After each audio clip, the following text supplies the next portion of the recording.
Narapidana hukuman mati ini menolak untuk dihukum. Agar dapat melarikan diri, ia menyimpan semua laba-laba yang ditangkap dalam sebuah wadah dan mengumpulkan beberapa belalang untuk mereka sebagai makanan. Setiap hari, ada lagi laba-laba kecil, misterius yang bersembunyi di sudut ruangan. Pria itu bahkan menyiapkan makan malam mewah untuknya seorang diri. Tak ada yang tahu makhluk mengerikan macam apa yang ada di dalam sana. Yang jealous, kehadirannya membuat kecoa yang baru saja merangkak masuk itu ketakutan dan melarikan diri.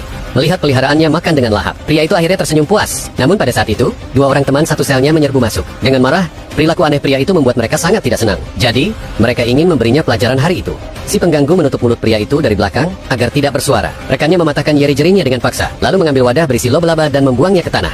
Tak cukup sampai di situ, ia menendangnya dengan keras hingga hancur. Ia menyaksikan laba-laba yang dibesarkannya dengan susah payah mati secara tragis. Namun, dia tak berdaya dan hanya bisa memohon pertolongan. Sayangnya, pria itu sama sekali tidak berhenti. Ia ingin menginjak semua laba-laba itu sampai mati di hadapan pria itu. Ketika si pengganggu mengambil botol tersebut, sebuah kecelakaan terjadi. Seekor laba-laba melompat tepat ke matanya dan menggigitnya. Dalam kemarahannya, ia menjatuhkan semua botol. Laba-laba itu memanfaatkan kesempatan untuk merangkak ke sudut. Berkat seorang penjaga penjara yang datang tepat waktu, pria itu berhasil melarikan diri. Namun yang tak disangka-sangka, ternyata si pengganggu itulah yang pertama kali mengadu. Ia memfitnah pria itu dan mengatakan bahwa laba-laba beracun yang dibesarkannya telah membutakan matanya. Setelah berdebat sejenak, sipir penjara memutuskan untuk membawa si pengganggu itu ke ruang perawatan terlebih dahulu. Pria itu mengambil laba-laba yang diinjak dengan sakit hati dan diam-diam bersumpah akan membuat si pengganggu membayar mahal keesokan harinya. Seluruh penjara panik karena serangan laba-laba beracun. Untuk melindungi dirinya dan para laba-labanya, pria itu memutuskan untuk melaksanakan rencana menyeramkan.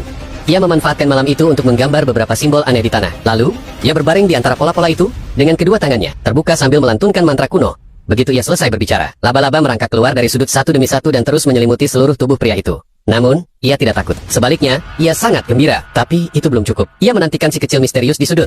Berkat mantranya yang terus-menerus, makhluk misterius itu akhirnya menunjukkan wujud aslinya. Ternyata, itu adalah laba-laba mutan yang sebelumnya bersembunyi. Ia mengacungkan dua taring besarnya ke era pria itu ketika penjaga penjara datang untuk memeriksa sel larut malam. Ia terkejut karena sel itu kosong. Hanya ada seragam penjara pria yang tersisa. Tepat saat ia hendak memberitahu sipir bahwa seorang tahanan telah kabur, tiba-tiba sehelai sutra laba-laba melilitnya dan menariknya ke udara. Tak peduli seberapa keras ia berjuang, penjaga itu tidak bisa melarikan diri. Pada saat itu, tiba-tiba terdengar suara di belakangnya. Ia menoleh dengan ekspresi ngeri dan melihat pemandangan yang tidak akan pernah dilupakannya. Seekor laba-laba berwajah manusia perlahan merangkak keluar dari sudut. Ternyata, pria itu telah menyatu dengan hewan peliharaannya. Ia akan membalaskan dendam kepada semua orang yang mengganggunya.